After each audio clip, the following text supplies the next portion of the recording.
नमस्कार, दैवी कृपा चॅनल मध्ये तुम्हा सर्वांचे स्वागत असो। श्रावण शुक्रवार देवीची कहाणी।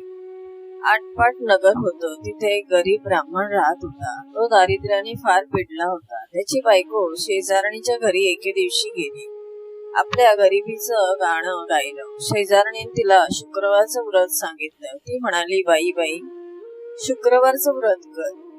हे शुक्रवार तू श्रावणापासून धर, सारा दिवस उपवास कर, संध्याकाळी सवाष्णीला बोलव, तिचे पाय धु, तिला हळदी कुंकू दे, तिची ओटी भर, साखर घालून दूध प्यायला दे, भाजलेल्या हरभऱ्याची खिरापत दे आणि नंतर आपण जेव।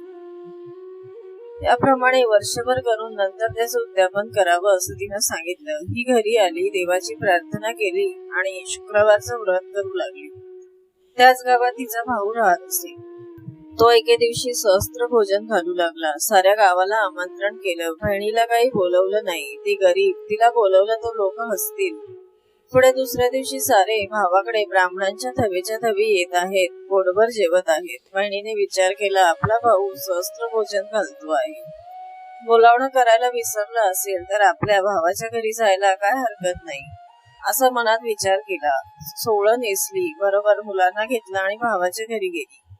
पुष्कळ पानं मांडली होती, एका पानावर जाऊन बसली। शेजारच्या पानावर मुलांना बसवलं, सर्व पानं भरली। सारं वाढणं झालं तेव्हा तिच्या भावानं तूप वाढायला घेतलं। वाढता वाढता तिच्या पानाशी आला। ती खाली मान घालून बसली होती।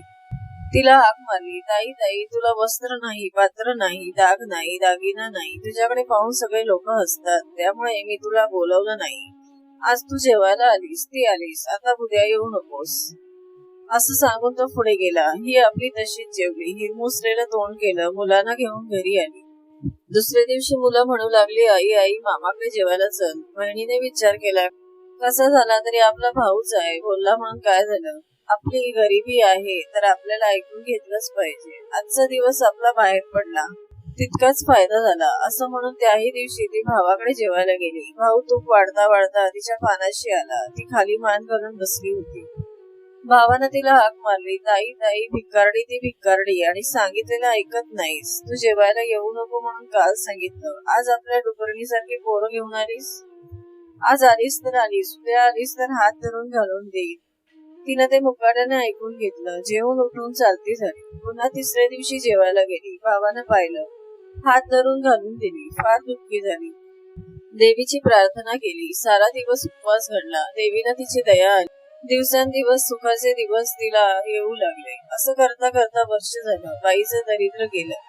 पुढे एके दिवशी ती शुक्रवारचं उद्यापन करू लागली। भावाला जेवायला बोलवलं। भाऊ मनात उसळला, बहिणीला म्हणू लागला, ताई तू उद्या आली नाहीस तर मी तुझ्या घरी येणार नाही। बहिणीने बरं म्हटलं, भावाच्या मनातलं कारण जाणलं। दुसऱ्या दिवशी लवकर उठली, वेणीफणी केली, दागदागिने लायली, उंची पैठणी नेसली आणि भावाकडे जेवायला गेली। तो भाऊ वाट पाहत होता। ताई आली तशी तिचा हात धरला, पाटावर बसवलं, पाय धुवायला ऊन पाणी दिलं, पाय पुसायला फडकं दिलं।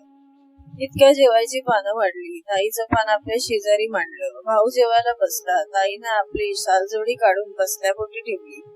भाऊ पाहू लागला, मनात कल्पना केली, शालजोडीने उघडत असेल म्हणून काढत असेल। नंतर ताई आपले दागिने काढू लागली, बसल्या पाठी ठेवू लागली। भावाने विचार केला, जड झाले म्हणून काढत असेल।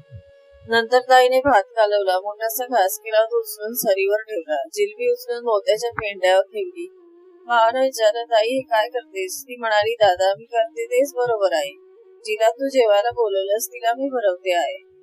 भावाला काही हे समजेना। त्यानं तिला पुन्हा सांगितलं, ग ताई तू आता तरी जेव। तिने सांगितलं, बाबा हे माझं जेवण नाही, हे या लक्ष्मीचं जेवण आहे, माझं जेवण होतं ते मी सहस्त्र भोजनाच्या दिवशी जेवले। इतका ऐकल्या भाऊ मनात उसळला, तसंच उठला आणि बहिणीचे पाय धरले, झाल्या अपराधाची क्षमा मागितली। बहिणीने क्षमा केलं। नंतर दोघं जण जेवले, मनातली आडी काढून टाकली, दोघांनी देवीचे आभार मानले। भाऊ बहिणीकडे जेवायला गेला, तिला आनंद झाला। देवीने जसं तिला समर्थ करून आनंदी केलं तसं तुम्हा आम्हा करो। ही 60 उत्तराची कहाणी 5 उत्तरी सुफळ संपूर्ण। जर तुम्ही चॅनलवर नवीन असाल तर चॅनलला सबस्क्राईब करा, व्हिडिओ आवडला तर लाईक करा, शेअर करा आणि कमेंट करा आणि नोटिफिकेशनची बेल दाबा, जेणेकरून माझे व्हिडिओ अपलोड होताच तुम्हाला नोटिफिकेशन मिळेल।